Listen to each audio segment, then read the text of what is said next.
ఉప్పల్ స్టేడియంలో SRH team తమ last league మ్యాచ్కి సిద్ధమైంది. ఈరోజు పీబీకేఎస్ టీంతో ఒక క్రూషియల్ మ్యాచ్ ఆడబోతున్నారు. సో ఈ మ్యాచ్లో ఎస్ఆర్హెచ్ టీం గెలిస్తే వాళ్ళకి 17 పాయింట్లు వస్తాయి, అంటే టాప్ 2లోకి వెళ్తారు. బట్ ఈ మ్యాచ్ తర్వాత ఆర్ఆర్ మరియు కేకేఆర్ జట్ల మధ్య జరగబోయే మ్యాచ్లో ఆర్ఆర్ టీం గెలిచిందంటే ఆ టాప్ 2 పోతుంది.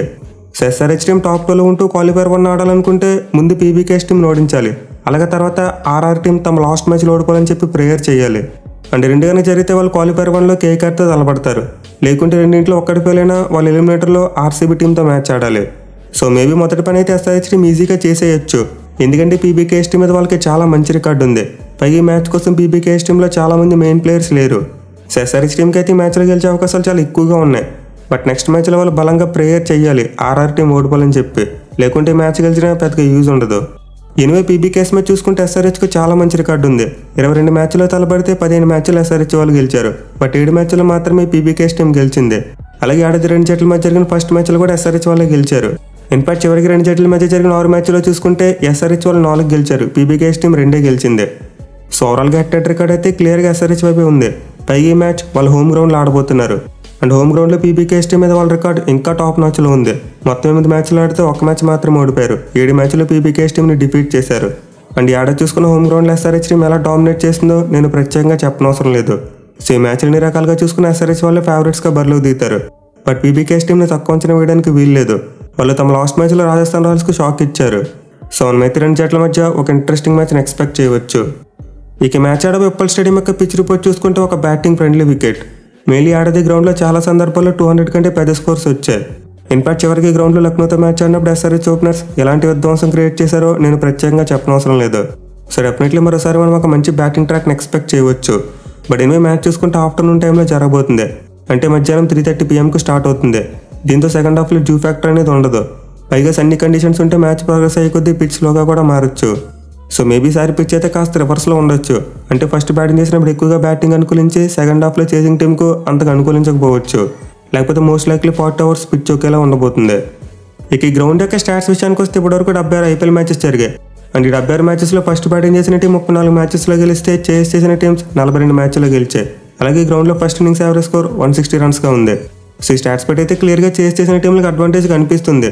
కానీ ఆడ చూసుకుంటే గ్రౌండ్లో జరిగిన 5 మ్యాచ్ల్లో 2 సార్లు మాత్రమే చేసింగ్ చేసిన వాళ్ళు గెలిచారు. మెయిల్ ఎస్ఆర్హెచ్ టీంకు ఫస్ట్ బ్యాటింగ్ చేసినప్పుడు అద్భుతమైన రికార్డు ఉంది. పైగా ముందు చెప్పుకున్నట్టు ఇది ఒక ఆఫ్టర్నూన్ గేమ్ కాబట్టి మేబీ టాస్ గెలిచిన కెప్టెన్ ముందుగా బ్యాటింగ్ తీసుకోవచ్చు. లేదు ట్రెండ్ ఫాలో అవుతూ చేసి చేయాలనుకుంటే ఫీల్డింగ్ తీసుకున్నామని మ్యాచ్ ఆడిపోవడం లేదు. బట్ నేనైతే మోస్ట్ లైక్లీ ముందుగా బ్యాటింగ్ తీసుకుంటారు అనుకుంటున్నా. ఇక ఈ మ్యాచ్ యొక్క వెదర్ రిపోర్ట్ చూసుకుంటే వర్షం పడడానికి పెద్దగా ఏమీ లేదు. అఫ్కోర్స్ డే టైంలో కాస్త వర్షం పడే ఛాన్సెస్ ఉన్నాయి. బట్ మ్యాచ్ జరిగే టైంలో మోస్ట్ లైక్లీ వర్షం పడకపోవచ్చు, ఎందుకంటే వెదర్ ఫోర్కాస్ట్లో బిలో 10% రెయిన్ ప్రిడిక్షన్ ఉంది. సో మనమైతే మోస్ట్లీ ఫుల్ మ్యాచ్ను ఎలాంటి బ్రేక్స్ లేకుండా చూడొచ్చు. ఇక టీమ్స్ విషయానికి వస్తే ఎస్ఆర్హెచ్ టీం అద్భుతమైన ఫామ్లో ఉంది. వాళ్ళు తమ లాస్ట్ మ్యాచ్ రద్దయినప్పటికీ అంతకుముందు లక్నో టీంను బేవచ్చంగా ఓడించారు. మెయిల్ ఎస్ఆర్హెచ్ టీం స్ట్రెంత్ అంతా వాళ్ళ ఓపెనర్సే. సో వాళ్ళ ఓపెనర్స్ కనుక మరోసారి రెచ్చిపోతే ఆ టీం ఈజీగా భారీ స్కోర్ కొడుతుంది. ఇన్ఫాక్ట్ ప్రీవియస్గా 2 జట్ల మధ్య మ్యాచ్ జరిగినప్పుడు ఓపెనర్స్ ఫెయిల్ అయినా సరే మిడిల్ ఆర్డర్ బ్యాట్స్మెన్ బాగా ఆడి మ్యాచ్ గెలిచారు. సో పర్టికులర్గా పీబీకేఎస్ టీం ఏదైతే ఎస్ఆర్హెచ్ టీం తడబడింది చాలా తక్కువ సందర్భాల్లో మాత్రమే. బట్ నేను ఓవరాల్గా చూసుకుంటే ఎస్ఆర్హెచ్ టీం మిడిల్ ఆర్డర్ కాస్త వీక్గానే కనిపిస్తుంది. మెయిన్లీ క్లాస్ లాంటి బ్యాట్స్మెన్ తొందరగా అవుట్ అయిపోతే ఆ టీంకు భారీ స్కోర్ రాకపోవచ్చు. సో మరోసారి అయితే ఓపెనర్స్ దగ్గర నుండి చాలా మంచి స్టార్ట్ రావాలి, అప్పుడు మాత్రం ఎస్ఆర్హెచ్ టీంకు భారీ స్కోర్ వస్తుంది. అలా కాకుండా ఓపెనర్స్ తొందరగా అవుట్ అయిపోతే వాళ్ళైతే డిఫెన్సివ్ మోడ్లోకి వెళ్ళిపోయే ప్రమాదం ఉంటుంది. ఇక బౌలింగ్ విషయానికి వస్తే పేసర్స్ మంచి ఫామ్లో ఉన్నారు. Mainly Bhuvneshwar Kumar, Pat Cummins మరియు నటరాజన్ వీళ్ళు ముగ్గురు ప్రతి మ్యాచ్లో కూడా కన్సిస్టెంట్గా బౌలింగ్ చేస్తున్నారు. Especially Pat Cummins last time PBKS మీద చాలా మంచిగా బౌలింగ్ చేశాడు. అలాగే భూవీకి చూసుకున్న పీబీకేఎస్ ఓపెనర్స్ మీద చాలా మంచి రికార్డు ఉంది. అండ్ నటరాజన్ ప్రజెంట్ ఎలాంటి ఫామ్లో ఉన్నాడో ప్రత్యేకంగా చెప్పనవసరం లేదు. సో మరోసారి ముగ్గురు పేస్ బౌలర్స్ రెచ్చిపోతే ఈజీగా మ్యాచ్ గెలుస్తారు. అండ్ ఆల్సో లాస్ట్ మ్యాచ్లో విజయకాంత్ లాంటి ఒక స్పిన్నర్ని కూడా తీసుకొచ్చారు. అండ్ అతని బౌలింగ్ బాగా వర్కౌట్ అవుతుంది. సో ఓవరాల్గా ఎస్ఆర్హెచ్ దగ్గర అయితే చాలా మంచి కాంబినేషన్ ఉంది. వాళ్ళు కనుక తమ పొటెన్షియల్కి తగ్గట్టు ఆడితే ఈ మ్యాచ్లో ఈజీగా పీబీకేఎస్ టీం నడుస్తారు. ఇక టీంలో చేంజెస్ చూసుకుంటే మోస్ట్ లైక్లీ ఎలాంటి మార్పులు జరగకపోవచ్చు. లాస్ట్ మ్యాచ్లో ఏ ప్లేయింగ్ లెవెన్తో వచ్చారో ఈ మ్యాచ్ కూడా సేమ్ అదే ప్లేయింగ్ లెవెన్తో కంటిన్యూ అయ్యే అవకాశాలు ఉన్నాయి. ఇక పీబీకేఎస్ టీం విషయానికి వస్తే వాళ్ళు లాస్ట్ మ్యాచ్లో ఆర్ఆర్ టీంకి షాక్ ఇచ్చారు. నిజంగా అద్భుతమైన పర్ఫార్మెన్స్తో ఒక మంచి విక్టరీ కొట్టారు. బట్ ఎనిమిది మ్యాచ్లో చూసుకుంటే ఆ టీంకి అంత ఈజీగా ఉండదు.